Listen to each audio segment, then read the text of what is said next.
Good evening, friends. I'm Dr. Vishweshwaran, currently working as a lead consultant interventional pulmonology at Yashoda Hospital, Somajigoda in Hyderabad. So today we will be having our web meet as a part of IP Mentor webinar series. And this time the theme of the topic is on cryomodalities in interventional pulmonology and update. So in this web meet, we have our eminent faculties, Dr. Shashank from Malaysia, and we also have Professor Venirino Politi from Italy. Along with that, I'll be giving my talk on cryomodalities beyond biopsy. I hope that this web meet will help you to address all the doubts which you have in the use of cryomodality, as well as the talks by our eminent faculties will enlighten you on the latest aspects of cryomodalities. Without wasting much of the time, we move on to our first talk. The first talk is by Dr. Ko Seshang. He's from Malaysia, a good friend of mine, and who does extraordinary work in the field of peripheral pulmonary nodule. Along with that, today he is going to share his experience on cryomodalities in interstitial lung disease and update. Over to you, Dr. Shashank, for your talk on. Hello, everyone. I'm Dr. Ko from Sarjana Hospital, Malaysia. So first of all, thanks Dr. Vishweshwaran for inviting us to give this talk on transbronchial cryobiopsy in ILD. So we're basically just going to show some evidence and also share our experience in this technique. So these are my disclosure. This will be the outline of my talk. An introduction, I would like to talk a little bit on BAL. Then we'll focus on transbronchial cryobiopsy, the recommendation from major guidelines, the technical aspects, some cases, and how do we prevent and deal with bleeding complication, and with take-home messages. So diagnosis of ILD is integration of clinical, laboratory, and radiological data within the multidisciplinary discussion, which with this can result in diagnosis in majority of ILD. But however, for a subset, around 30% of patients, HB evaluation of lung tissue remain indicated. So what are types of biopsy? I would like to, put BAL into one of the types. It's good for lesions that have intra-alveolar pathology, like infection, proteinosis, eosinophilic pneumonia, alveolar hemorrhage, or DAD. We can do conventional TBLB if the lesions with central lobular distribution, easy to identify morphological alterations like lymphangitis, sarcoid, OP, or DAD. TBLB with forceps is probably good enough.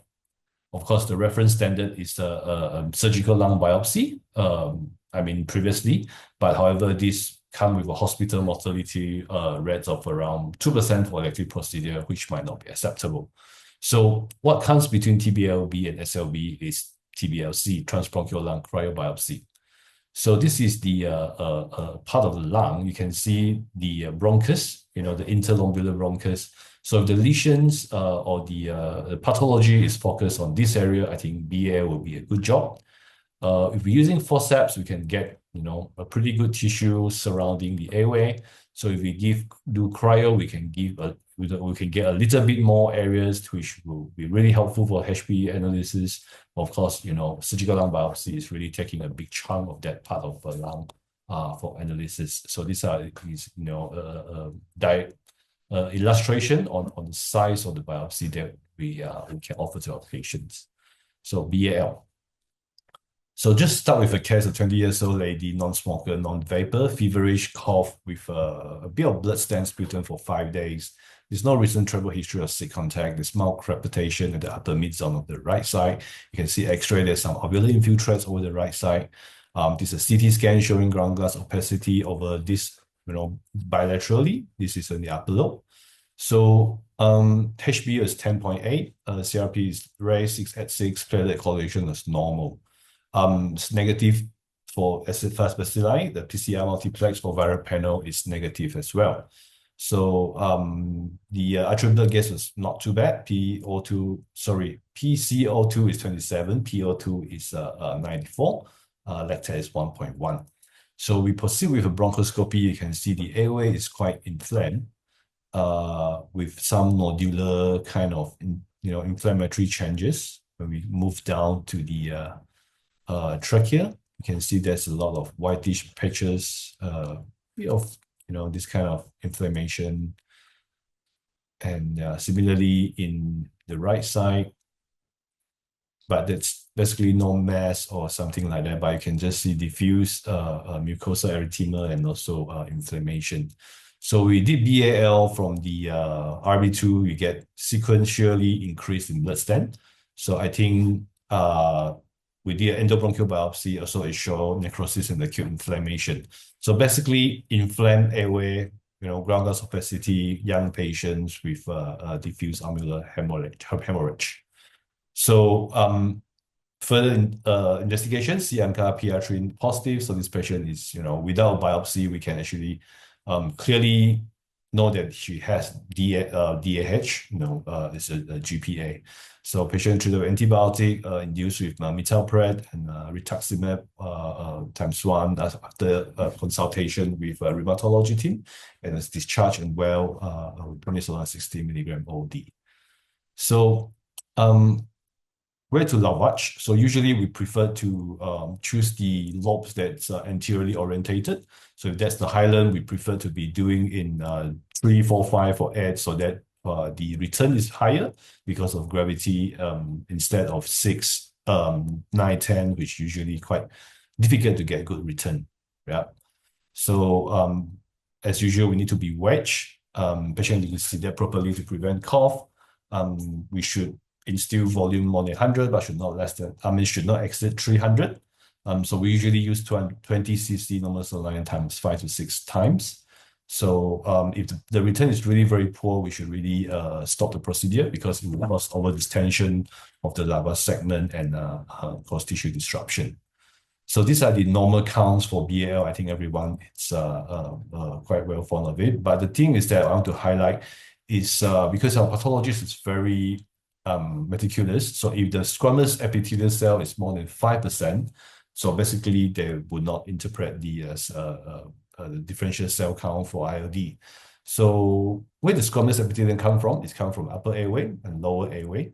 So we usually have to make sure our working channel is clear before we really perform the BAL, because we do not want the squamous epithelial cell to contaminate our specimen. So I think that's something to be to remember, right? So second case, a 58 years old chronic smoker, exertional dyspnea, CTD and exposure history was negative.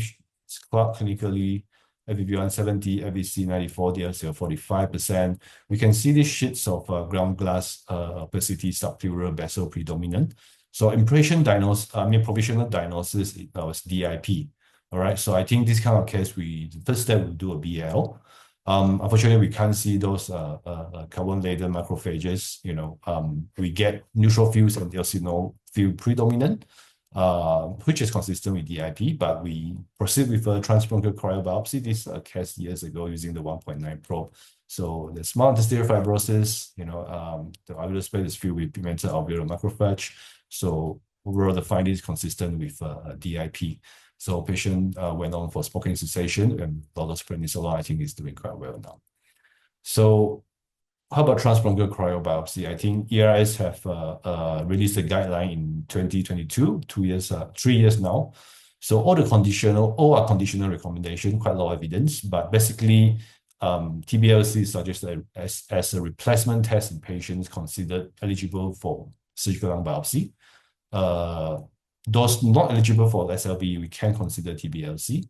So SLB is as an add-on test in patient with a non-informative TBLC. There's no recommendation made against second TBLC in patient with non-informative TBLC. So the operator should undergo training. What type of training? Not very sure. So basically, the recommendation is that cryo can be a first-line biopsy method for patients that require biopsy. And the surgical lung biopsy can be as a backup, if the first cryo failed. So how about ATS? ATS also mentioned similarly, BAL plus minus TBLC, in comparison to SLV. But that's a highlight is that TBLC should be performed in centers with that's experienced in performing, of course, interpreting TBLC. So I think your pathologists have to be very have the ability to analyze all the specimen that we took. So I think proper communication with pathologists remain very important if you want to start on the TBLC service for interstitial lung disease. All right, so I think this is a very landmark trial for TBLC and ILD, the CODIS trial by the Australian group. So basically, in summary, TBLC shows 60% high confidence MDD diagnosis, and 95% of these patients actually in concordance with surgical lung biopsy. And in 40% of patients with low confidence MDD diagnosis from TBLC, subjecting patient to SLB only classify around minority, 23% of them into high confidence. So yeah, it's really because of this, I think guidelines have changes. So technical aspect, this is from the respiration white paper. I think everyone I'm sure you have read this paper before. It's published 2018. Contraindication, again, bleeding, thrombocytopenia, 50K or platelet, no age limit, relative contraindication like LCO 35%, FVC less than 50%. Different criteria, I think different comfort level, depends on different comfort level of institution. Generally, if there's some pulmonary hypertension, I would not do it because I do not want to have disastrous bleeding. And if patient PO2 is low on oxygen, I want to think twice whether I should do it or not as well. So a recommendation for cryo in ILD is GA or TIVA. Fluoroscopic guidance, you need to have artificial airway with ETT or rigid, plus minus, with a balloon, with prophylactic balloon blocker. If you're using rigid, then maybe no balloon in experienced hand. These are all recommendations using the 2.4 and 1.9 millimeter reusable cryoprobe. So 3 to 5 passes, 1 cm from Pura. Freeze time is 5 seconds for 2.4 probe, 7 seconds from 1.9 probe. So biopsy from 2 different sites because of histological heterogeneity and ILD. This will give us higher yield, but also higher risk of pneumothorax. So 5 millimeter specimen size is considered to be adequate. It should be performed in IP center with experienced airway bleeding, pneumothorax and stuff. And yeah, it should be, data should be collected to look at the morbidity and mortality data. So basically, I think the idea is that the central airway, I think, is protected by cartilage, so it's okay to do cryo here. The medial part is the one that is unprotected because the vessels, there's medium-sized vessels, and the airway is not really completely protected by the cartilage, so the risk of bleeding is very high here. So of course, subpleural, pneumothorax, we should activate 1 cm away from the subpleural region. Yeah. So how we do it, I think patient selection is very important. The comorbidities, the bleeding profile, whether the patient is on anticoagulation, you have to really check through. So probe placement, I will usually use a scope with at least a 2 mm channel for proper suction. I think fluoroscopy is compulsory for ILD cryobiopsy. So the retrieval process, it's always on block for us. So if there's a lot of resistance, we always release the pedal and thaw, and we do not just pull it too hard when the resistance is very high. So if it's really too high, you can't retrieve, just release the pedal and let thaw. And the retrieval process must be fast and non-hesitant. And when the scope and the probe came out, there's always this blind period, which is bleeding. So you have to have a tamponating device. The balloon blocker have to be inflated. Your assistant need to know what to do with the balloon, and everyone should know how long you're going to activate, when are you going to come out with the scope, so your assistant can inflate the balloon. Backup have to be there, rigid scope, your BAE service, your cardiothoracic, your speaker have to be there, and of course a functional team, and everyone know what's going on. That's very important. So we have to go in very fast. So artificial airway is always essential. So this is a video in 2018 how we do it. So it's quite long ago now. So this is through an ETT. So the balloon have to be placed and then check, make sure it's inflated properly. And usually we will just shake the balloon a little bit to make sure it holds properly at that position. So the cryo probe, this is the blue probe, will go into the target segment, activate under fluoroscopy, and then we will just remove it swiftly. Yep. So remove it. So the assistant will inflate the balloon immediately, right? And after that, we will go in again, So you can see there's a little bit of spillage of blood, but the balloon is inflated, so there's no risk of airway flooding or anything. And slowly we release the balloon to check for bleeding. Right? So if there's no bleeding, we can repeat the procedure. If it's bleeding, we can inflate the balloon again. So to me, cryobiopsy is like, you know, a F1 car going to the pit stop. So everyone must get ready as fast as possible so that the scope can go in again as soon as possible. So these are our settings. So it's quite busy because your eyes, sorry, you look at the patient, you look at the monitor, you look at the scope screen, you look at the fluoroscopy, and then your hands have to control the cryo, sometimes control the diatomy, control the scope, control the suction, and then don't forget your foot have to control on cryo pedal, fluoroscopic screen. So you have to divide your job between you and your assistant so that you don't fight to step on the pedal, and then everyone know what to do during the procedure. Yeah. So we use a lot of this three-way adapter from unblocker. So it allows us to go through the balloon to the ventilator, and our scope will go in here. So in this case, you can see the balloon going here, our scope going here to ventilator, and it's a patient with an ETT at 0.5. So this is really something quite useful. So it's from Cook Medical. I think everyone can have easy access to it. Yeah. So we try to use a big scope, 6.0 therapeutic with 2.8 channel. With a balloon there, it's really limit our movement. And sometimes when you just pull out your scope, you might actually dislodge the balloon. Now we have been using smaller scope, H190, 5.1 millimeter, I think is good. 4.1 millimeter is good, as long as the channel is 2.0, allow you to do proper suction. This case will illustrate how cryobiopsy help in management and diagnosis of patient ILD. 72 years old male, chronic smoker, BAL, normal range, counts is okay, and then negative. ABC 93%, DLCO 36%. You can see this kind of CPFE kind of parameters. Patient is a chronic smoker. MDD impression is fibrotic NSIP with emphysema, IPF, CPFE versus idiopathic NSIP. So whether steroid or no steroid or antifibrotic. So decision is for biopsy. So we went in with a 1.9 probe, biopsy, balloon, everything was okay. Balloon occlusion time less than 5 minutes. There's no pneumothorax, and we get good chunks of tissue, three chunks of 5 mm kind of measurement, good chunks.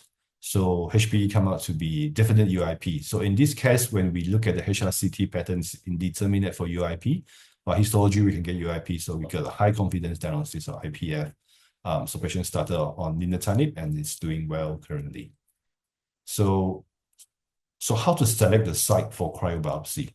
So this is a case 66 years old ex-smoker, 70 pack years.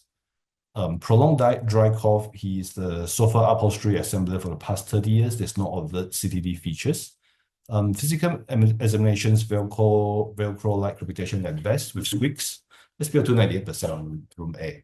So blood was normal, sputum was okay, gas was okay. So these are HRCT thorax.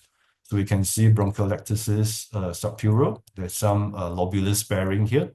MDT discussion, this is maybe probable UIP. Versus fibrotic HP because there's ground glass opacity scattered around. There's low provisional confidence diagnosis for both.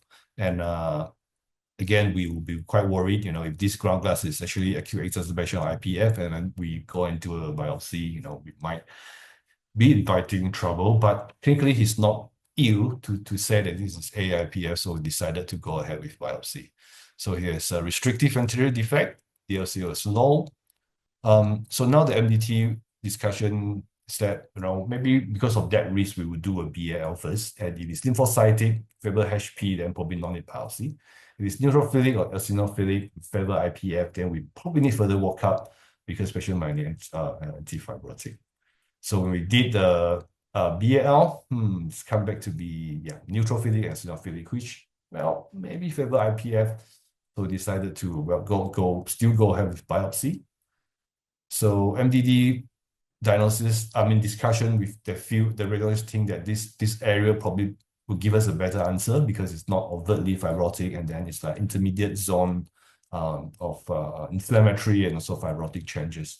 So now how are we going to reach there? So I think using our skills in nodule biopsy, we were able to map it quite confidently with bronchial branch tracing. we want to go into 9B and the subsegment 1, 2, alpha, beta here, just to biopsy these 3 segments. So we can just put a probe into 2A, 2 alpha, 2 beta, and 1. So all 3 different areas we will sample. So three different areas, 3 specimen, 1.7 probe. Very good tissue. So the tissue come back to be bronchiolocentric fibrosis, metaplasia with some granuloma. This is HP, right? So fibrotic HP. So patient started on PrEP and AZA, developed some liver problems, switched to MMF, vaccinated. He's recently traveled to Melbourne to visit the doctor, so she's completely okay.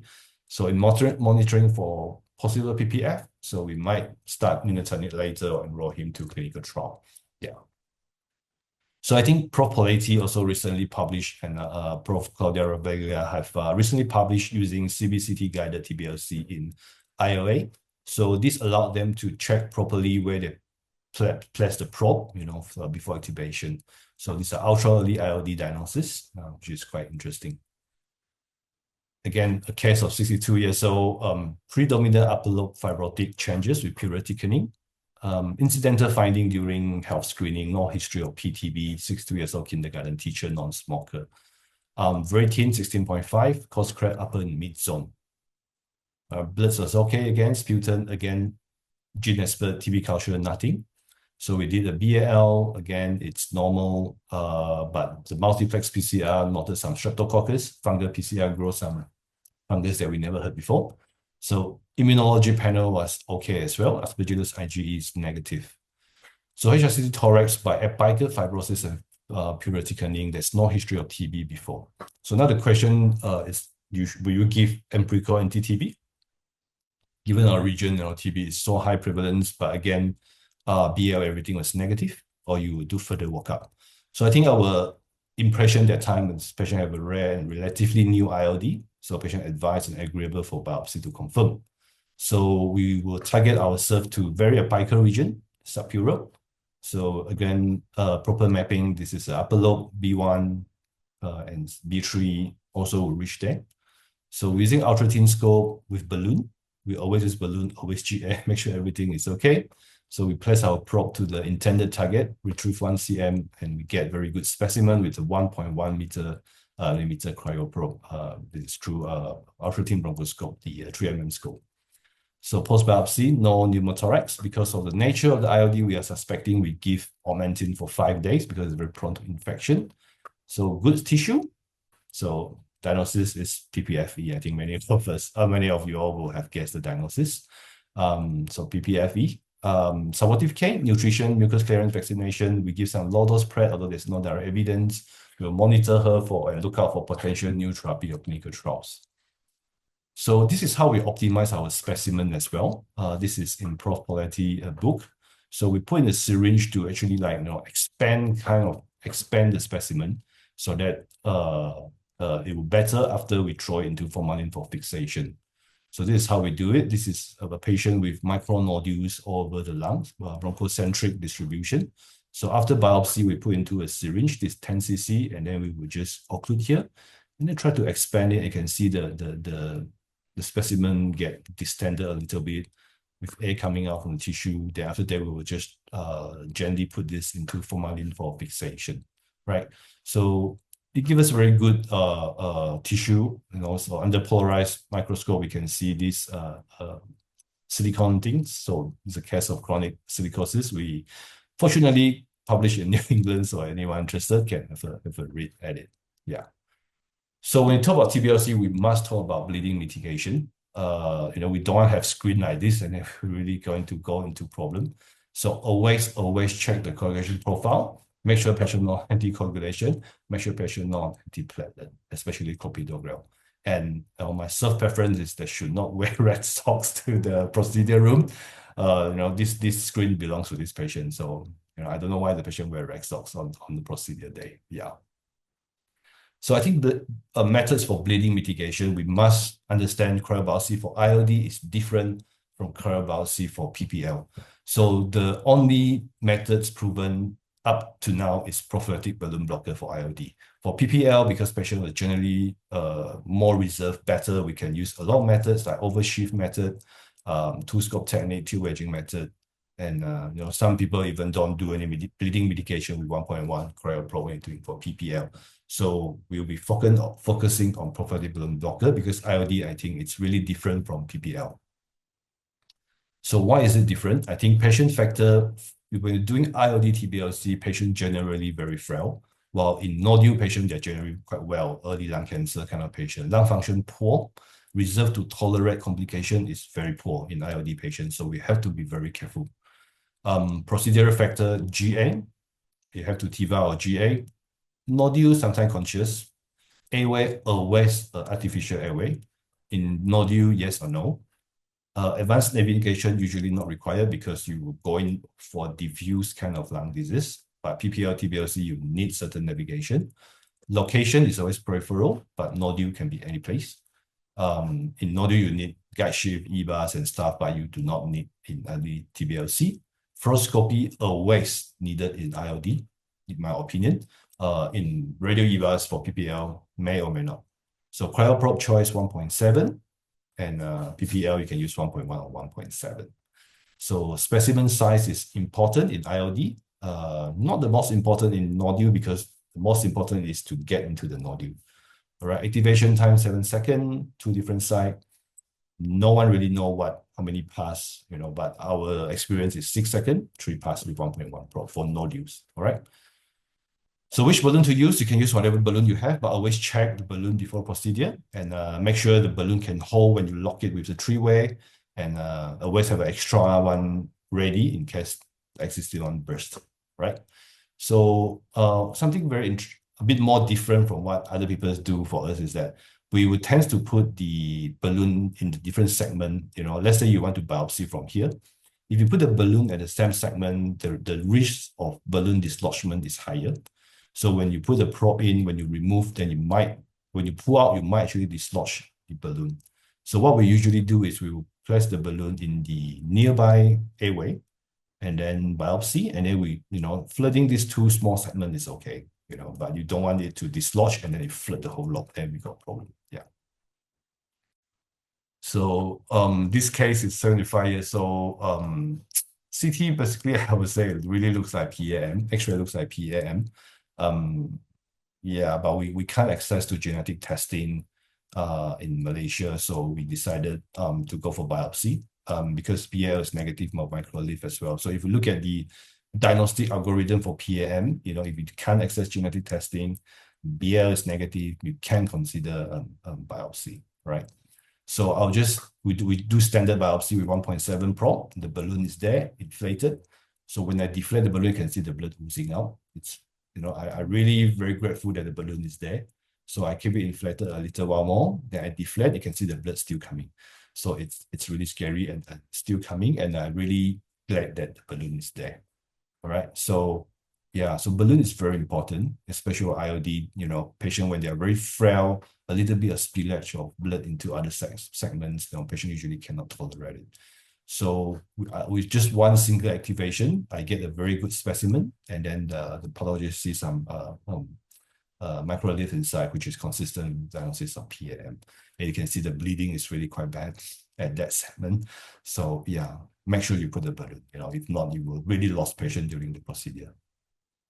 So some group have described using cryobiopsy with radio EBUS to look at the vessels. There's not much of not statistical significant on the bleeding time with or without radio EBUS, but of course, tends to be better if you use radio EBUS. Because it's quite, there's no additional cost or risk using radio EBUS. So we usually will use radio EBUS routinely as well, just to check at the area whether there's significant vessels or not. But more importantly, in cases like this where there's a lot of chirial signs, we will just check and make sure we are biopsy the more solid area. And this case turned out to be adeno-CA. Yeah. So again, this is a case of 60 years old male smoker. CT is NSIP, myositis is already positive. This is a case we done in 2019. Looking back the case, this kind of case I probably would not biopsy at this. I would not biopsy retrospectively because this is classic of myositis related IOD. You do not need to prove that there is NSIP for you to initiate treatment. So during our more early days, we used a 1.9 probe biopsy. It bled. It bled heavily, very severe. The balloon occlusion time is already more than 10 minutes. When you release the balloon, it still continues to ooze out blood. So now what? Because you can't keep the balloon there forever, you cannot keep the patient intubated for too long as well. So it continued to ooze. So we decided to put in the endobronchial watanabe speaker because we know we biopsy from there. So we just block it up there. So 72-hour post-insertion, it's all right. We remove it. There's some clot inside and remove it. So these are for a bit, those moderate kind of bleeding. You know, if the volume, the speed of bleeding is high, speaker will not be useful. All right. So we have discussed how we do it in this article. So if you're interested, of course, I invite everyone to read it as well. So you can see the speaker is in place. There's a bit of consolidation here because the bleeding, you know, biopsy is NSIP. So you really do not need to biopsy because HRCT has already shown NSIP of high confidence and the myostatis panel is positive. So there are now also a lot of people start to do ILD biopsy using the overshift method. So with the 1.1 cryo probe, one of the most, the first study that came out is the frostbite study. So the American group, they actually do this overshift method used in lung transplant and diffuse lung disease. They just want to prove that it's feasible and safe, right? So it's possible to do it. But of course, if we look at the diagnostic use, it's actually quite low. But again, this study is mainly to look at safety and also feasibility, right? So, yep, the take-home message. I think the decision of biopsy for ILD diagnosis should always be an MDT decision. As you agree with me, not all ILD diagnosis can be ascertained even after biopsy. So you really need to have a very good discussion and why do we need to biopsy and stuff like that. So BAL can also use useful information. We need expertise and dedication of our thoracic pathologists. So communication is very important. TBLC is recommended to be an upfront biopsy modality in major guidelines, although law evidence. But again, only in centers experienced in performing and interpreting TBLC. So do not just straight away after this, you go back and straight away do it. Make sure we have experience in manage bleeding and stuff, right? So proper training is important before embarking on the TBLC services. So thank you, everyone. So I'm to acknowledge my thoracic pathologist team. This is led by Datin Zuhanis. So because of her team of thoracic radiologists, you know, ILD service in Malaysia is really getting better and better. So now every state in Malaysia have a thoracic pathologist, which is able to help us with our MDT every 2 weeks. Yeah. So of course, Dr. Felix Chua, my mentor in the Royal Bonson Hospital in ILD. So these are my email. So any question I am happy to take. You can just email me and happy to answer. So once again, thanks Vishweswaran for the invitation, and thank you very much.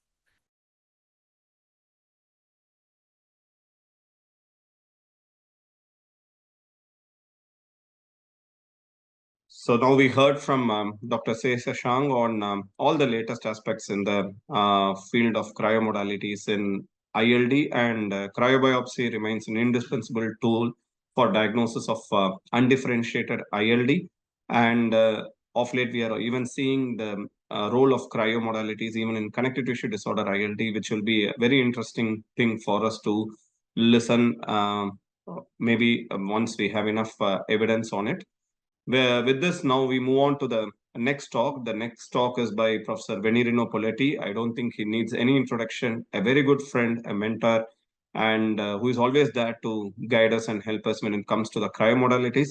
And today he will be speaking to us about endobronchial ultrasound transbronchial cryonodal biopsy, the evidence and experience. He'll be sharing with us all the updates in the field of endobronchial ultrasound transbronchial cryonodal biopsy.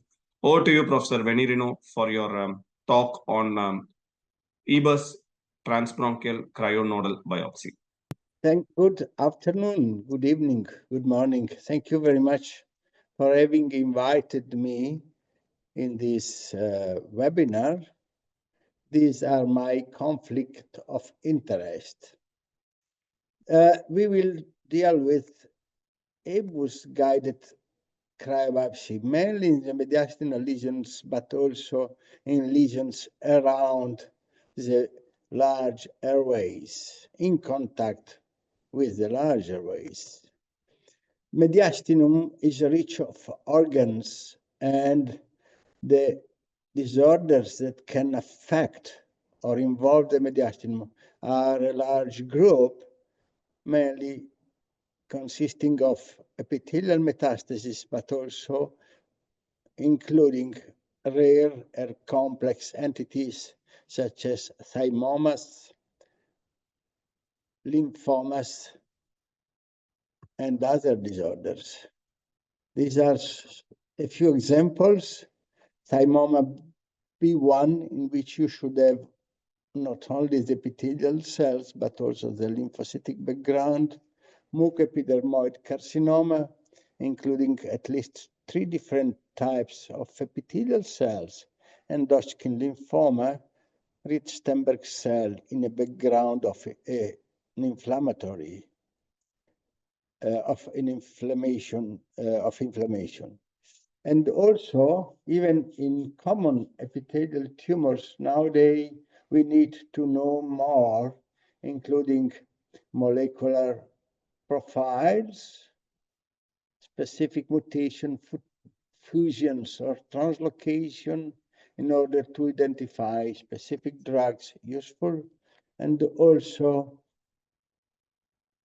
we need to know the immuno background and to use specific immunomodifying drugs for neoplasms, such as pembrolizumab, for example.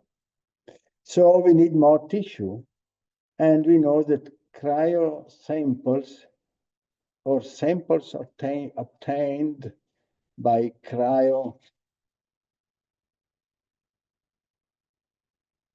approach are significantly larger compared to the samples or specimens you can obtain by common transbronchial needle aspiration. And we have data documenting that with this approach, the fragments are significantly larger.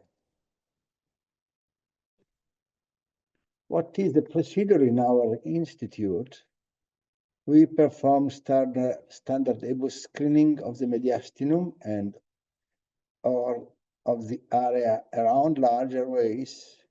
We identify the more relevant targets, also consider PET data, echo Doppler information regarding vascularization, and we can use or sometimes echo aspect elastography and contrast medium, for example.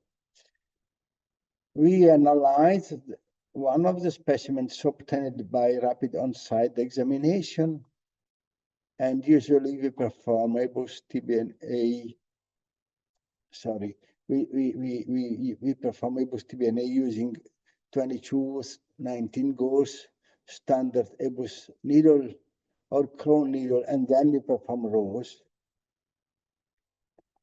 Afterward, we identify the point of entrance, mainly using ultrasound images, and introduce the 1.1 cryoprobe through the working channel of the EBUS scope and push it inside the target and activate the foot switch for 4-6 seconds and remove the scope and block, making sure that the foot switch is activated.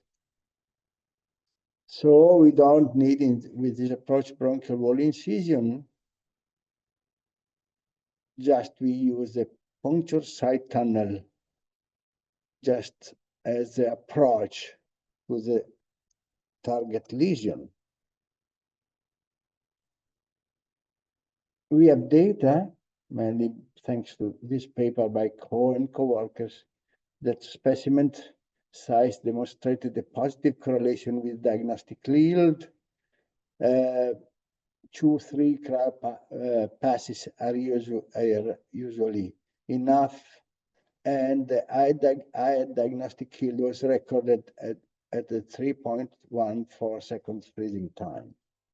We can use this new needle, the crown needle, in order to have a larger tunnel for the cryoprobe, as demonstrated by this paper by Arisa Prote and co-workers. And we can use high-frequency needle knife, and Eric Gonuguntla is a very good expert in this approach. And we can spare the cost of the needle if we have this approach, because we can just tear the mucosa and the capsule of the lymph node, and we can afterwards enter into the lesion or the lymph node with the cryoprobe. This is the machine you can use for this approach. We have data on the diagnostic health. This was a very nice paper, a multi-center prospective randomized study comparing EBUS TBNA plus cryobiopsy. And you see there was a significant increase in the diagnostic health, mainly in non-epithelial tumors or in benign disorders. But in this study, the others also documented that genomic testing and PD-L1 immunohistochemistry assay were more easily performed and more successfully performed on cryobiopsy samples compared to EBUS TBNI specimens.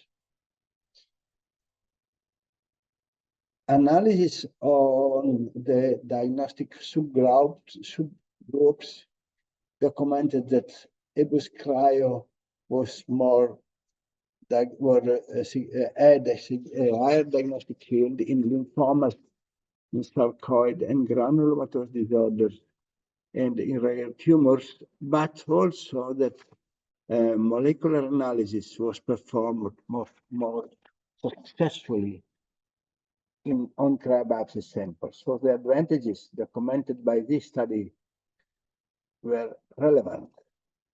We have a similar study, was a retrospective observational study, and we documented a significant increase of diagnostic health in non-epithelial tumors and in rare mediastinal tumors and benign disorders. And again, immunohistochemistry, NGS in cryobiopsy samples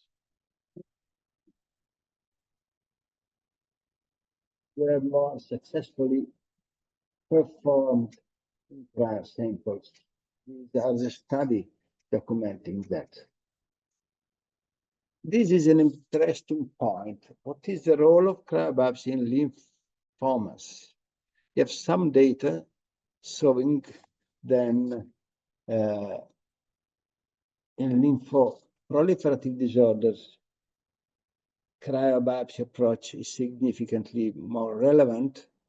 And this was observed also in our study. We identified the entity called hyperplastic lymphadenopathy. You cannot have this diagnosis in EBUS-guided TBNA. We have only cytology or cell blocks.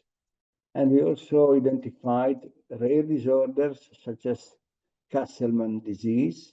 You see as a specimen, a large lymph node specimen with evident germinal burnout germinal centers, more evident here, with positive CD20 lymphocyte, but also CD23 reticular follicular cells. And this was diagnostic of Castleman, unicentric Castleman disease. And this was a 42-year-old female with B symptoms. You see, we have a small we have a mass in the endothelial mediastinum and small lymph nodes, subcarinal and prevascular. And we have the diagnosis of Hodgkin disease with CD15 and CD30 positive cells. This is a very debatable topic, and we have now an ongoing study, multi-center study led by Eric Onuguntla, trying to assess the value of cryobiopsy in mediastinal lymphomas. And it is a debatable disorder because we have entity that needs a large specimen to have a final diagnosis, such as the so-called gray zone, mediastinal gray zone lymphoma. Cryobiopsy is also useful in rare disorders. This was such as pulmonary artery intimal sarcoma. This was a 62-year-old male, non-smoker, musician, dyspnea on effort in the last month. With this angio-CT and PET-CT, you see here we have mass inside the pulmonary artery branch, and we perform the cryobiopsy here, entering into the vessel after echo Doppler analysis of the blood flow. We obtained different specimens documenting that there was a sarcoma with MDM2 positivity, so diagnostic of pulmonary artery intimal sarcoma. And this is another case. We had more recently more atypical cells, but the final diagnosis was the same. We see here the very atypical cells, sarcoma cells. We have also diagnosis of rarer tumors or new entities, such as marker for deficiency undifferentiated tumor, in which you need specific immunohistochemical profile. And of course, cryobiopsy, mediastinal cryobiopsy is important in benign disorders. These are the data regarding sarcoid and granulomatous disorders. You see here the diagnostic yield of this approach is significantly higher compared to the EBUS TBNA. And this was a patient with a previous diagnosis of diffuse large B-cell lymphoma in the mediastinum. 5 years after remission, she developed enlarged mediastinal lymph nodes. Lymphoma recurrence was suspected, but she was asymptomatic. And you see here the cryobiopsy documented a sarcoid-like lesion. What are the advantages of mediastinal cryobiopsy in patients with suspected sarcoid? Newer endosonographic technique like mediastinal cryobiopsy may obviate the need of endobronchial biopsy or bronchial lung biopsy due to their superior diagnostic yield. Tricks may come mainly when there is a clinical history of neoplasm, mainly lymphoma. So when the differential diagnosis is between recurrence of lymphoproliferative disorder and sarcoid.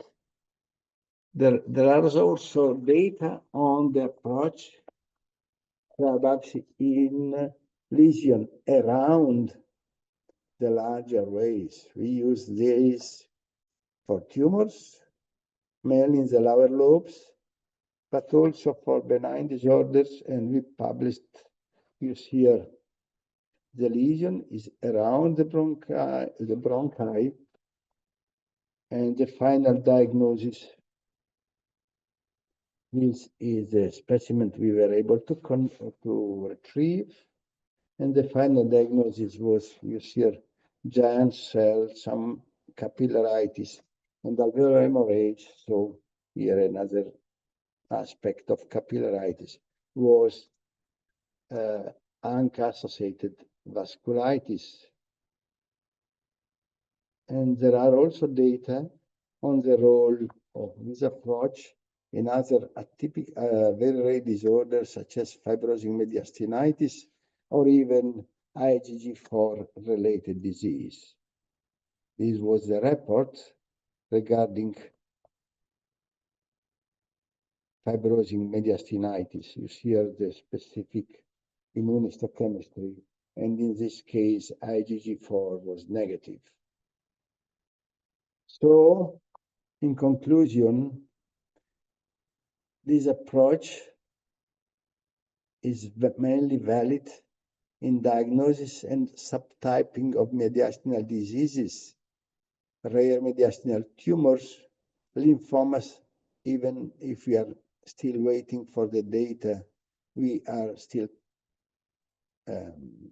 collecting precision medicine and individualized treatment, histological specimen with preserved architecture, real-time imaging guidance, immunohistochemistry molecular analysis can be done, reducing of non-diagnostic procedures, enhancing diagnostic confidence, and reducing the necessity for more invasive surgical procedures. I think there are elements that could suggest transbronchial mediastinal cryobiopsy as an upfront approach, for sure in suspected rare mediastinal tumors or lymphoproliferative disorders, but probably in the near future, always. You can find some data on, or summary of what has been reported here in this recent review published in Mediastinum. Thank you very much for your attention. Thank you, Professor Venirino, for your excellent talk on EBUS Transbronchial Cryonodal Biopsy. So with this, we move on to the last talk of the day, and the talk is by myself, and it will be all about cryomodalities beyond your biopsy. We all know that cryomodalities are extensively used in the field of taking biopsies either from the node or from the lung. But actually, the cryo has a versatile role in the field of interventional pulmonology, and that's what I'm going to speak to you about. It is the cryomodalities beyond biopsy. I don't have any disclosures to make. And if we go back to the utility of the cryo, it can be used in the form of biopsy, which we heard from Dr. Shea as well as from Professor Venirino Poletti on the use of the cryo in interstitial lung disease in intranodal biopsies. Apart from that, the biopsy also involves the endobronchial tumor biopsies. But cryo also has got other roles by its various mechanisms like cryo extraction in the blood clot, mucus plug, and foreign body. Its role in the cryoablation in the stenosis in the airway tumor, as well as in the cryo-recanalization in stenosis and in airway tumor. So the most important utility of the cryo is in the foreign body extraction. We know that foreign body aspiration is an important health concern. And amongst adults, the most common aspirated foreign body is a meat, as well as in the children, the most common aspirated foreign body is a peanut. This makes it very interesting because both meat and peanut contain is of organic origin, and they contain a high water content, and they are associated with a significant inflammatory response, which essentially means these foreign bodies becomes a perfect candidate for extraction with a cryoprobe. And that's why a cryo plays an important role in the extraction of your foreign body. In addition to this, if you go back to the modalities that can be used for the extraction of the foreign body, we have two broad spectrum, which may be in the form of a rigid or in the flexible bronchoscopy. However, though the rigid is considered to be relatively safe, it needs a general anesthesia, it requires a tertiary care setup, it requires a good amount of skill training, but however, it provides a better airway protection, and it can be associated with an airway trauma in an inexperienced hand. However, the most common modality which is currently used for the retrieval of most of the foreign bodies is the flexible bronchoscopy, because it requires only a moderate sedation. It can be done even in a bronchoscopy suit, and it requires a relatively less skill training in comparison to the rigid bronchoscope, and it can be even used for a pediatric setting. So this makes a cryo a very interesting modality, because the cryo is generally used along with a flexible bronchoscopy, which essentially means that you can attain a similar benefit by using a flexible bronchoscopy with a cryo rather than using a traditional rigid bronchoscopy for retrieval of foreign body. And if we go back to the data, like I think the number must be much higher as we speak in 2025. It was only like less than 10% of the pulmonologists regularly performed rigid bronchoscopy in US. So we all know that this is the currently available cryo probes that are available in the market, which is the 1.1 millimeter probe, the 1.7 millimeter probe, as well as the 2.4 millimeter probe. And this is the cryogen, which is available along with the machine. And we know that the cryo modality works by the concept of the Joule-Thomson effect, which means that when a pressurized gas enters through a narrow orifice, it provides a cooling effect. And the biggest advantage of using the cryo probe is that it has got a circumferential effect. So greater the size of the probe, the greater is going to be the freezing time. Longer the activation, the greater is going to be the freezing time. And higher the water content, the greater is going to be the freezing effect. So these principles are used when it comes to the retraction of a foreign body, or even for that matter, when we use a cryo extraction of a tumor. For example, when we use a cryo probe, it can be used in two ways. One is an end-on application. Let's say you see an endobronchial foreign body where you can directly apply it end-on, then it freezes the center of the foreign body, and now you can see that you can extract it. This is something which we very often used. But one another important utility of the cryo is the circumferential effect. Now, let's say that I have a foreign body like this, which has got snugly fit, where I am not able to, if I am going to put it an end on, I may be at a risk of dislodging this foreign body to a distal site. So what we are going to do in this is utilize the circumferential effect of the foreign body. Right now you can see as I'm putting it end on, it is slipping down. So what I can use in this case is I can go to the side of the foreign body, and using the circumferential freezing effect of the cryo probe, now you can see that I will be able to freeze the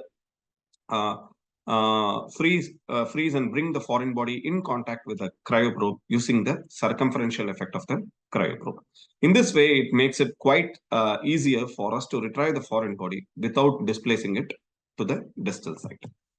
So this is a one case which effectively shows the utility of the cryo in the extraction of a foreign body. So this was a pediatric foreign body, and the kid had aspirated a con. And what has happened is initially the con was in the trachea. Then in an outside center, they tried to retrieve the foreign body. In that process, they pushed the foreign body down, and it has gone and got deeply impacted in the right upper lobe bronchus.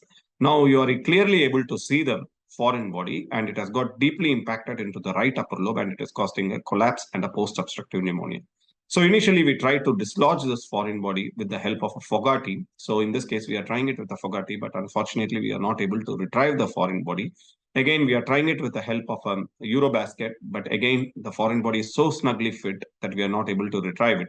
Initially, we thought since it's an organic foreign body, it will easily come with a cryo, but the outer sheath of the con, which is the kernel, is a cryo resistant. So we tried to use the cryo. We were not able to retrieve the foreign body. So what we did in this case was something a little innovative. So we plugged the outer portion of the foreign body. So the outer kernel is inorganic kernel is broken, and this exposes the organic maze. So that now we know that once we are able to expose the organic part of the foreign body, we are able to hold it with the help of the 1.1 cryoprobe. And we brought it to the trachea, and then we use a Dormia basket to hold this foreign body and retrieve this foreign body. Sometimes you can make a cryo-resistant structure cryo-susceptible by either adding some amount of water to it so that it makes it more cryo-sensitive. And in this case, we were able to pluck the outer little cryo-resistant layer and make it cryo-susceptible. So in this way, you can see that the cryo helps in the retrieval of the organic foreign body. This is yet another interesting case of a foreign body where the patient aspirated a calcium pill. And as you can see from here, there is a left lung collapse along with a subcutaneous emphysema and a pneumomediastinum is there. So in these cases, as we went inside, we were able to see a thick calcium, like you can say it as a thick inorganic calcium tablet, which is a foreign body in the left main bronchus. And to make this foreign body cryosensitive, what we did was we added saline to it so that it had a lot of water content. And then we used a cryoprobe and we debrided it. And then we were able to successfully retrieve the foreign body, recanalize the airway, and open up the left lung. So when it comes to the foreign body extraction, whenever you have an upper lobe foreign body, it is preferable to use a 1.1 millimeter cryoprobe. The sideways application of the cryo is preferred to avoid the distal dislodgement of the foreign body. It is better to avoid contact with the mucosa to mitigate the bleeding. And application of the saline enhances the cryosensitivity of your foreign body. And make sure that there is a continuous cryoactivation until the foreign body is retrieved out of the airway. And generally, foreign body retrieval requires a multimodality approach. And that is how we do it in terms of a foreign body. Next, another area where the cryo plays an important role is in the mucus plug extraction.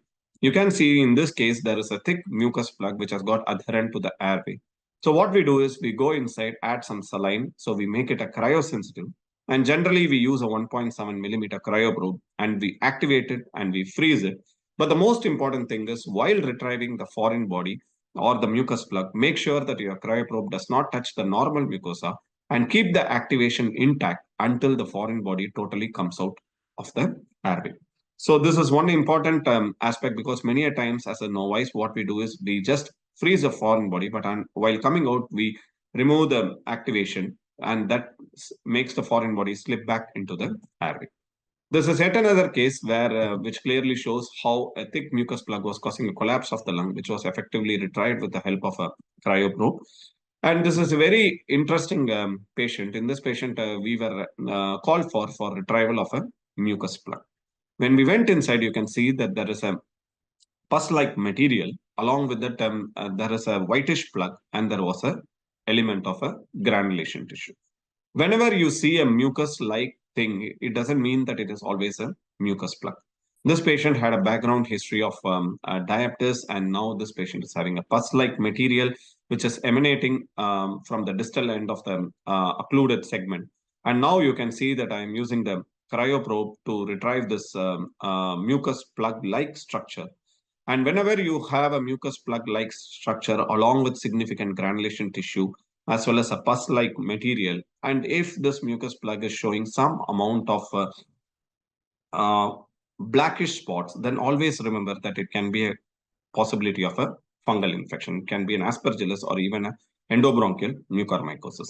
In this case, now you can see that there is a thick mucus plug-like structure.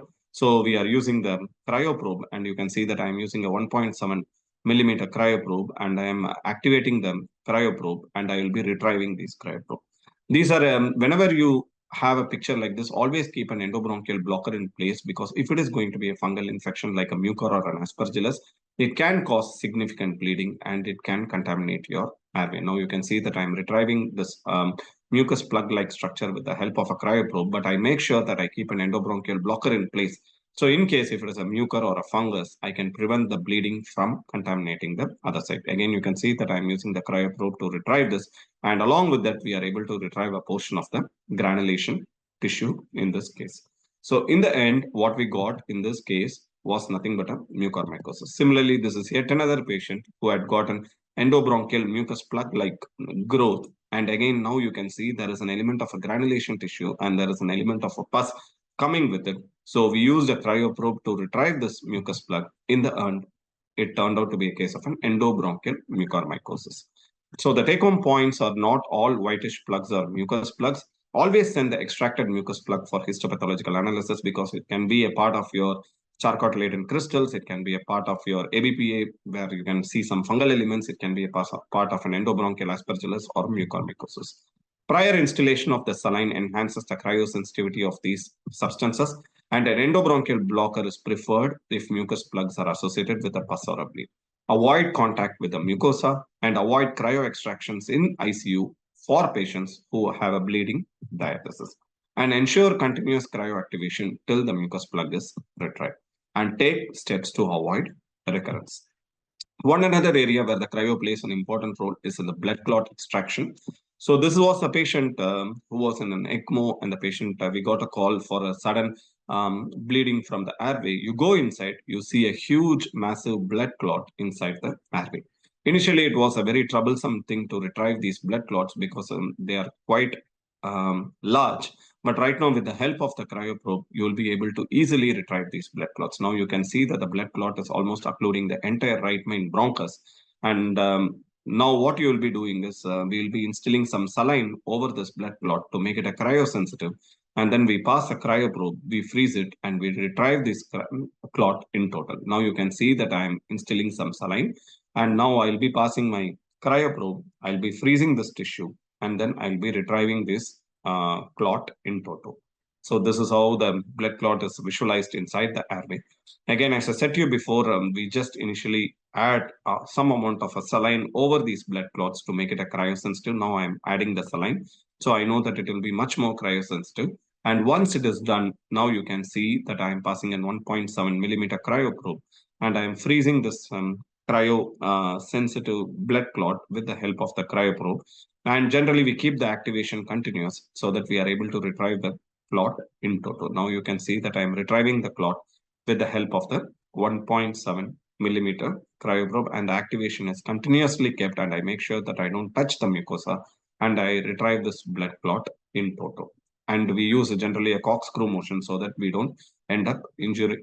We take up a larger portion of the blood clot in a single go. And this is how the blood clot looks like once it is retrieved.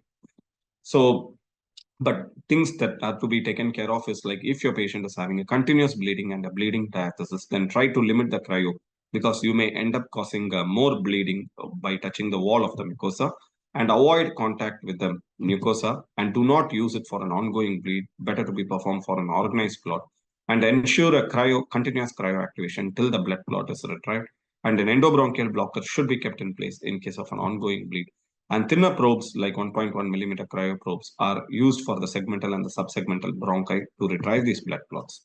And there are a lot of studies which has clearly shown that the blood clots and even an inorganic foreign body like a metallic tooth or sometimes even a peanut can be effectively removed with the help of a cryoprobe. And one another area where the cryo plays an important role is in the role of a bronchoscopic deobstruction. So this case will highlight the utility of the cryoprobe in the extraction of an entire tumor rather than just taking an endobronchial biopsy. So you got this patient who has got a tumor into the left lung. It is a polypoid tumor which is causing almost near complete occlusion of your left main bronchus. And then initially, whenever we do these sorts of tumor debulkings, we use rigid bronchoscopic intubation. Right now, you can see that I am intubating the airway with the help of a rigid bronchoscope. And now you can see that as I pass my bronchoscope, I can see a huge tumor which is completely obstructing the left main bronchus. And we generally take precautions to prevent the spillage of the blood contaminating the other lung. So what we are doing in these cases is we generally place these Fogarty blockers, as well as we keep an accessory suction, so that when we are debulking this tumor, the blood doesn't get spilled and causes the contamination of an airway. So right now you can see that I'm placing an endobronchial blocker onto the normal side. And then what I'm doing is I'm using an electrosurgical snaring to snare out the tumor. So now you can see that the tumor being snared out with the help of the electrosurgical snare. And once this tumor is snared out, now you can see that the vascularity of the tumor decreases, which essentially means that the snare is complete. So once I know that the tumor is snared, now what I'm doing is I'm using a cryoprobe to retrieve this tumor en bloc. Now it has got beautifully snared out, and now you can see that the snared tumor is mobile inside the left main bronchus. And once I know that the tumor is there, now what I'm going to do is I'm going to pass my 1.7 millimeter cryoprobe, and I'm going to retrieve this tumor en bloc. So cryo extraction of a resected tumor is also one of the important utilities of the cryoprobe. And that is something which is routinely performed in an interventional pulmonology suite in addition to obtaining a biopsy. Now you can see that I'm using the 1.7 millimeter cryoprobe, and I'm using the cryoactivation to retrieve this tumor in toto. So this is how the tumor is retrieved in toto, and there is a complete recanalization of the airway. In this case, since the tumor was quite big, what we are doing is we are retrieving the entire assembly en bloc so that we get a big chunk of the tumor in a single go. So now you can see that the entire assembly is removed and the tumor is removed, and it is then handed over to the attendant. So now you can see that there is a complete recanalization of the left main bronchus, and there is no significant bleeding. We also use an electrosurgical instruments to ablate the base of the tumor so that the tumor doesn't recur again. So now you can see that we will be using an electrosurgical instrument to ablate the tumor base. In this way, your cryo can help in a big way to attain a complete recanalization of an airway. One last utility of the cryo in the interventional pulmonology, of late we have been using in most of the cases, is mainly for stenosis repair. For example, in this case, this patient presented to us with a complete post intubation tracheal stenosis. There was near complete occlusion of the trachea, and the patient was not a candidate for surgical reconstruction. So what we are doing is we are using the cryo instruments to extract these granulation tissues. These caution should be made not to touch the normal mucosa while extracting these granulation tissue. Now you can see that we are extracting the granulation, and it is almost a little bit infected as well. So these are done cautiously, making sure that the bleeding does not contaminate the distillum. Once it is done, now you can see that I'm able to attain a lumen. I am doing something called as a retrograde dilation for me to put the Montgomery T tube in place. And once it is done, now you can see that I'll be using I'll be putting a stent. And generally in these cases, we use something called as a cryoablation of the stenosis base. So we ablate the existing stenotic base so that we make sure that recurrences don't occur. So in this case, we are also using a rigid, serial rigid bronchoscopic dilation to attain a normal airway lumen. And now once it is done, now you will be seeing that we have gotten enough lumen for the stent to be put in place. And we are using the serial dilations, as you can see from the video here. And we are able to attain certain amount of an airway lumen. This looks quite a traumatic procedure. But in the end, you'll see the result being extremely rewarding. And we are happy to say that it's only like a week back, after almost a year of Montgomery T tube, we were able to successfully remove the Montgomery T tube from this patient. And now this patient has got almost a dilation of almost 18 millimeter, and the patient is sent home without even the need of any sort of a Montgomery T tube. So this is the Montgomery T tube which we are speaking. So what we do is, once we do this, we place the Montgomery T tube and the patient is then discharged. And what I didn't show in this is we also do something called as a cryoablation of the stenosis base. We ablate them circumferentially the stenotic base, so that we believe that this cryoablation will prevent the restenosis from happening, and also will leave a scar-free margin. So with this, I'll end my presentations here. And if there are any questions, we would like to hear you through the chat box. And in the end, I would also like to thank once again Dr. Shea, my dear friend, as well as Professor Venerino Poletti, an excellent mentor and a dear friend from Italy, for joining us for this web meet series of IP Mentor. Thank you and have a great day.